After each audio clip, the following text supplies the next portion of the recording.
שלום לכם וערב טוב. אם ב7 באוקטובר הזדעזענו לגלות שבסמוך אלינו גדל ומתעצם אויב אכזר שמסוגל לרצוח ילדים, שמסוגל לחטוף אותם מביתם ולהשאיר אותם בתת תנאים בשבי, היום הזה מהווה עוד תזכורת, לא לנו, אלא לעולם, שחמאס הוא תנועה בלתי אנושית. עם אלפי בלונים כתומים, כמו הסער הג'ינג'י של כפיר ביבס, מבנים שהוארו בתאורה כתומה, מאות משתתפים ציינו יום הולדת שנה, עצוב במיוחד, לפעוט שנחטף לעזה עם אחיו אריאל והוריו, ירדן ושירי. כפיר היה בן 9 חודשים כשנחטף. רבע מחייו הוא העביר במנהרות חמאס. גם נשיא המדינה בוועידה בדאבוס הזכיר את התינוק הזה, שהפך לסמל של האכזריות של חמאס. אנחנו פותחים בדיווח של כתבנו עופר חלפון. יום הולדת שנה לכפיר ביבס. בכיכר החטופים נתלו היום אלפי בלונים כתומים. כל כוכבי הילדים הראו נוכחות, ומאות משתתפים הגיעו להביע הזדהות. רק כפיר הקטן, אחיו אריאל, הוריו ירדן ושירי ושאר החטופים לא היו שם. המוח האנושי לא באמת יכול להכיל את הדבר ההזוי הזה שכולנו נמצאים כאן כדי לחגוג יום הולדת לגוזל קטן בן שנה שנלקח מאבא ואימא שלו. 18 בינואר 2023 היה יום שמח במיוחד כשלמשפחת ביבס, ירדן, שירי ובנם אריאל הצטרף עוד ג'ינג'י מתוק, כפיר. ואבא כאן תמיד לחבק ולשמור אותך עד סוף העולם, אני לא עוזב אותך.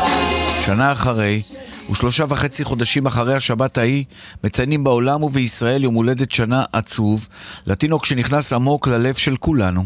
This is Kfir Bibas. Kfir today is celebrating 1 year to his birth. We know that these barbaric terrorists have taken him and his mother and his brother and his father who's in a different place. We know that they are going through hell and we don't know their whereabouts. משכן הכנסת הואר הערב בכתום לציון יום ההולדת של כפיר. בארגנטינה שרו לכבוד כפיר כוכבים מקומיים.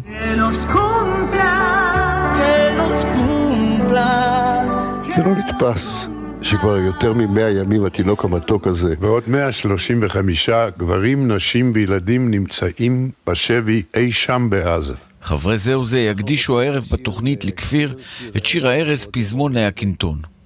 לילה לילה מסתכלת על לבנה. כפיר נחטף עם משפחתו מקיבוץ ניר עוז לעזה כשהיה בן 9 חודשים. רבע מחייו הוא העביר במנהרות חמאס. שבוע נכנסתי לגוגל להסתכל מה ילד אמור לעשות מגיל 9 חודשים עד גיל שנה. והרשימה כל כך ארוכה. הוא אמור לראות הרבה צבעים, אבל במקום זה הוא רואה רק חושך. הוא אמור לזחול על רצפה בטוחה וחמה, ובמקום זה הוא על אדמה רטובה ולחה. הוא אמור להתחיל ללכת, אבל אין לו מקום לעשות את זה. הוא אמור לטעום כל כך הרבה דברים, אבל אין להם שם אוכל. הוא אמור לשמוע סיפורים ולראות פרצופים מחייכים ואוהבים, אבל במקום זה הוא שומע צרחות בערבית ורעש של בומים כל הזמן. רבים ממי שהגיעו היום לכיכר החטופים לבשו חולצות כתומות, אחזו בבלונים כתומים, ועל כל בלון נכתבה ברכה לכפיר. הגיע הזמן שכולנו נפסיק לצקצק, ונפסיק לעשות פרצופים עצובים, ונצא לרחובות, ונשפיע על כל דיפלומט שאנחנו מכירים, ועל כל איש תקשורת, ועל כל מקום שאנחנו יכולים לגעת בו, ולזעוק לשמיים ולצרוח, שזה הילדים שלנו שם, זה הבנות שלנו שם. זה ההורים שלנו שם, והסבים והסבתות שלנו שם. והם כולם צריכים לחזור היום. משפחת ביבס הפכה לאחד הסמלים הכואבים של מאורעות 7 באוקטובר. כפיר ואריאל הם הילדים היחידים שלא חזרו עדיין הביתה, וביחד איתם עוד 134 חטופים.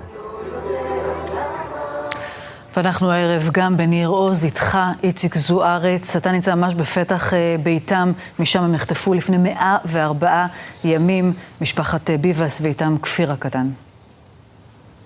נכון, טלי, אנחנו נמצאים בקיבוץ ניר עוז ממש מול פתח הדלת של בני משפחת ביבס.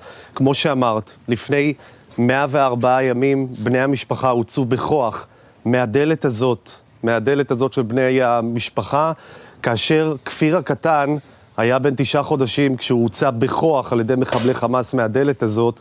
היום הוא כבר בן שנה. ואת יודעת, אין אף אחד אולי בישראל שלא מכיר את הפריים הזה, את הספה הוורודה הזאת, את החלון, את החורי הקליעים בחלון הזה מהסרטונים שתיעדו המחבלים, גם את אותו פריים, את אותה תמונה בלתי נשכחת של שירי עוטפת את כפיר ואריאל בזרועותיה, כאשר מחבלי חמאס חוטפים אותה מכאן. את יכולה לראות גם את השלטים שהציבו כאן, ובכל חודש שינו את הגיל של כפיר, 9, 10 חודשים, ועכשיו הוא בן שנה. תראי את האופניים של אריאל בן 4, וגם את ההריסה של כפיר. כל הדברים נמצאים כאן, אף אחד לא הזיז שום דבר. הזמן קפא מה7 באוקטובר, והדבר הקשה ביותר, טלי, הוא כמובן חוסר הוודאות. בני המשפחה לא יודעים מה עלה בגורלם של שירי והילדים. לגבי ירדן, אות החיים האחרון הגיע בסרטון קשה מהחמאס, אבל לגבי שירי והילדים, שמענו גם את הדברים שחמאס אומרים, את הדברים הקשים. אין אף אחד, אין אף גורם בישראל שיודע להגיד מה עלה בגורלם. 104 ימים שהם נמצאים בשבי, כאשר גם השכנים שלהם נחטפו.